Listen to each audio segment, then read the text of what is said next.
Alright, mga kababayan, mga kaibigan, mga katokis, mga kapots. Kamusta po kayong lahat? And once again, welcome po dito. Tayo po'y nagbabalik sa ating mumunting channel, Simply Talkies Vlog.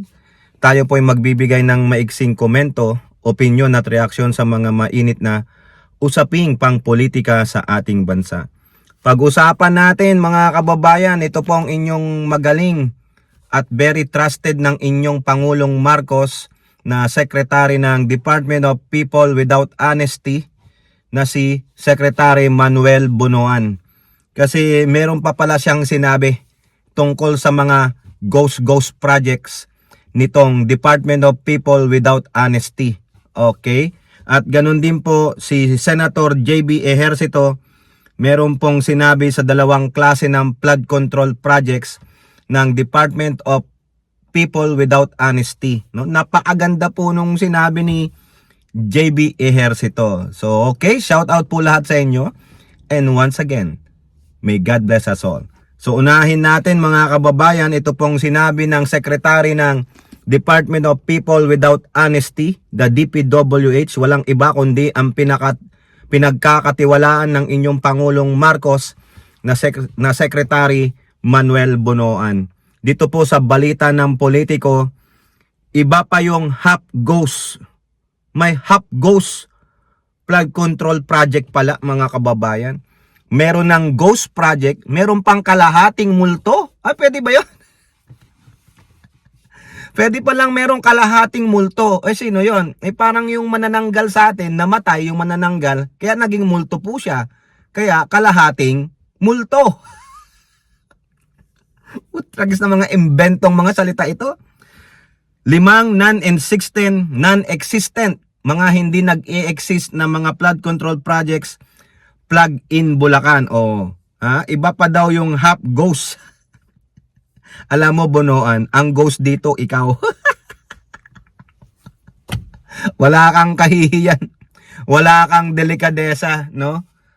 Meron ngang sinabi diyan si Magalong no? Iba-vlog po natin yung isang sinabi ni Magalong mga kababayan. Nakakahiya itong si Bunoan, kapit toko, no? Kapit toko ka diyan. Walang delikadesa, biruin mo. Ang dami mong ghost project, ang dami mong district engineer ng mga tiwali. May mga kawani ka diyan sa Department of People Without Honesty ng mga tiwali, no? Command responsibility, pero siyempre I still enjoy the trust and confidence of my president. Ganun pala yun. Basta pinagkakatiwalaan ka pa rin ng Pangulo, sige, okay lang, hayahayang buhay. Sasahod pa siya ng malaki mga kababayan. Bakit kaya pinagkakatiwalaan pa to ng inyong Pangulong Marcos? Bakit kaya? Siyempre alam mo na, kababayans. Kababayan card mga kababayan, oo. Department of Public Works and Highway Secretary Bunoan revealed that 5 control projects in Bulacan turned out to be ghosts or non-existent. Aside pa daw to sa mga half ghosts na sabi niya. 5 daw sila. There are 5. I think, pinuntahan mo ba? Hindi siya sigurado. Tangina talaga. Inocular mo ba, Bunoan? Pinuntahan mo ba tulad ng ginawa ng Pangulo mong nagtitiwala pa rin sa'yo? Buti pa yung Pangulo mo, nag-ocular talaga o pumunta siya dyan sa Bulacan kasama si Governor Fernando. Pumunta siya sa isang barangay dyan sa Baliwag, sa Barangay Piel. Nakita niya wala. Ikaw Bunoan, anong inocular mo, punyeta? I think lang. Sa palagay ko, di ba ganun, walang kasiguraduhan. I think 5 sites that cannot be accounted for. Sabi ni Bunoan, so far, I think, puta, parang I move lang. Intindi niyo yung sinasabi niya, I think, ibig sabihin, hindi ka sigurado. Kasi, I think, 5 daw po, 5. By daw, I think, hindi ka sigurado. Dapat pinuntahan mo mismo para bago ka sumalang dito sa interview na ito, sigurado ka sa sasabihin mo. Ikaw ba sumama sa ocular ng Pangulo? Hindi. pero tinagkakatiwalaan ka pa rin ng Pangulo. Napakatamad mo. O ito naman, I think the problem is actually there are partly implemented projects as well as there are completely non-existing projects. May half ghost projects, meron pong ghost projects. May mga kwan din, may mga kwan din daw. What I term as hot ghost projects. Ang bihira, nanghuhula ka na lang eh. Nambobola ka na lang bunuan eh. Alam mo ba mga pinagsasabi mo? Ha?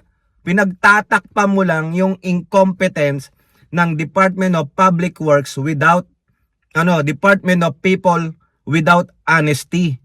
Pinagtatakpan mo lang yung department mo. I think eh, 'di ba? Para kang itok o I move. Tapos may pakwan-kwan ka pa diyan, di ka sigurado eh. Dumidepensa ka na lang sa kamalian, sa kabalbalan ng iyong departamento. The secretary noted that he has issued suspender orders to all the people there in the district office and our senior staff in the district office. Oh boy, may puro district office. Dapat sama mo yung department mong DPWH. Mag-imbestiga na dyan sa mga USEC-ASEC mo, putnyeta. Bunuan said the Department of People Without Honesty has completed the first phase of the validation process for the projects implemented from 2022. Abay, completed na daw po yung first phase. O nalaman mo? The first phase is to find out what we call validation. Whether the project is there or the project is not there. So I think na naman. Walang datang pinangahawakan, puro I think, nang huhula. Oo. So I think we have completed that. And I think the reports are being consolidated and we will know the extent of the findings within the week or so. Wala ka pa palang data eh. Kaya pala puro I think eh. Hindi ka pala sigurado. Dapat sinabi mo, alam mo, Pinky. Kasi si Pinky Web, alam mo, I will get back to you once I have all the finalized report. Ganon. Hindi yung I think. Pinagtatakpa mo, nanguhula ka eh. Nakakaya naman ito. Pero pinagkakatiwalaan pa rin ng Pangulo yan ng Pangulo ninyong Marcos If we find the projects have been badly implemented, then that's the time we are going to send the financial and technical team to validate all the information and details of the project. Ganun ba, bunuan? Ang maganda, ikaw na mismo ang pumunta doon. Lalong-lalo na sinasasabi mong 5 non-existent flood control projects para sigurado ka. Wala nang I think. Wala nang kwan. Ano yon? Inject si kwan? Pambihira, pero pinagkakatiwalaan pa rin ng Pangulo nyo yan, Si I think. Okay? Now, mga kababayan, punta naman tayo dito kay Senator JB Ejercito kasi meron po siyang bagong pangalan sa mga may bago po siyang pangalan sa flood control projects. Dalawang klase ang flood control projects. Diyan po sa politiko. May pampamilya, may pang-sports pa. Sabi ni JB Ejercito, bears 2 types of flood control projects. Ano tong pang-pamilya at pang-sports? Parang alam ko lang yan Parang nadinig ko na to, isang commercial to di ba? Senator Ejercito has revealed that there are 2 types of flood control projects. One above board and the other SOGRAP tainted. Yung naman pala that end up being substandard or non-existent. Merong above board, yung talagang aprobado yan, tapos, yung isa naman, para daw sa pagnanakaw. Ayan The 2 types of flood control projects are pang-pamilya, for the family, and pang-sports. According to his tipster, yung kanyang whistleblower, pang-pamilya, yung pang-pamilya daw, ito, projects are legitimate and above board. Siyempre, aprobado ng board yan kailangan kompletuhin yan. While yung pang-sports projects are those that officials can play with and profit from. Ayun. So, nasaan lahat sila? Nandun sa pang-sports. Ilan lang yung above board o yung pampamilya? Maybe may mga, I think, gagayahin ko si Bonoan. I think, mga 2-3 lang. Okay open ending on ghost projects. Ayon po sa aming nakausap, ang mga projects na pangpamilya ay yung mga legitimate infrastructure projects. Ito ang mga proyekto na dumaan sa tamang proseso ng planning at budgeting. Ay, maganda yan. Sana all ganyan, no? Hindi lang po sa mga flood control, sa mga tulay, sa mga daanan at kuno pang infra project ng Department of People Without Honesty. Yun naman daw pong pang-sports ay mga proyekto na pwede nilang paglaruan at pagkakitaan.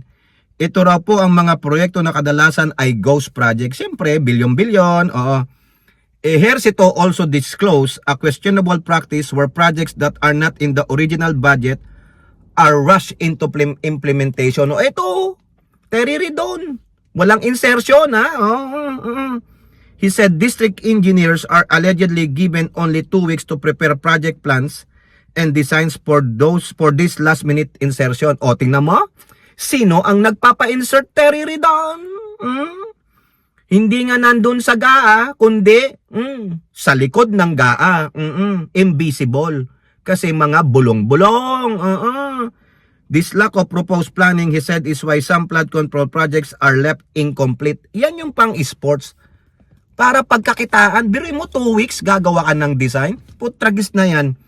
Sa malakihang mga proyekto ng infra, hindi lang 2 weeks yan. Pag-aaralan nyo maigi yan. Tamang kalkulasyon, tamang matematika yan. Nako, hindi lang sa tamang matematika ng budget. Quote, may information din na nakakarating sa akin na kapag may mga projects na naisingit sa GAA na originally wala naman sa National Expenditure Program, mayroong 2 linggo ang district engineer para mag-prepare ng project plan, project detailed matrix, project design at program of works. Ito ang modus para masimulan ang project at para makubra ang pondo. Siyempre, itong dahilan kung bakit bungi ang ilang flood control projects dahil turo lang daw minsan kung saan gagawin. Kaya nga, walang detailed plan. Pinamamadali para kasi kailangan ko ng ponduhan yung bisyo ni Mrs. Kailangan ko ng ponduhan yung bisyo ni Kabit. Oo, nagmamadali na si Kabit kung hindi lalantad daw sa publiko Ayun wala akong bingbang kung wala di ba? Kailangan kong bumili ng payong. Oo, ganun yung payong na gawa ng Rolls Royce ang bibiling ko. To solve the problem, Ejercito is pushing for the passage of his bill. Gumawa siya ng bill. The Master Plan for Infrastructure and National Development Act. Siguraduhin mo, pulido yan. Kasi mamaya, kahit na ano pang bill yan, alam mo na ang mga magnanakaw. Alam nyo naman ang mga mandarambong. May mga paraan yan. Kaya nga sabi nila, kung gusto, may paraan. Kung ayaw, marami dahilan. Palaging gusto di may paraan, di ba, JB? We will be hitting 2 birds in 1 stone with this measure. Since we have a lot of catching up in terms of infra development with our Asian neighbors, this measure is aimed at fast-tracking big-ticket infra projects that will transcend different administrations. With a comprehensive master plan, we can avoid occurrence of these insignificant and ghost projects. Ayan. Binaback-upan daw po ni JB Ejercito yung panawagan ng inyong Pangulo na patuloy na nagtitiwala kay Bunoan despite of that, pero maagang tinanggal si Torre na yung pagtawag ng lifestyle check sa lahat ng opisyal ng gobyerno. Sama nyo na sarili nyo, mga congressman, mga mga senatong, mga judiciary. Dapat lahat. Wag na kayong mag-invoke ng privacy, punyeta. Kung talagang gusto nyong malinis ang buong gobyerno, wala nang invocation ng privacy, constitutional right, punyeta kayo. Pagdating sa graft and corruption, wala nang constitutional right dahil binaboy nyo ng konstitusyon, binaboy nyo ang taong bayan. Sino ba konstitusyon? Taong bayan. Di ba? Linya tama yan. Ejercito, sana galingan mo yung bill mo. Corruption proof sana yan. Okay, kayo po, ano pong inyong masasabi? Comment down below and don't forget to like and share. Hope to see you in the next videos. Bye-bye. God bless.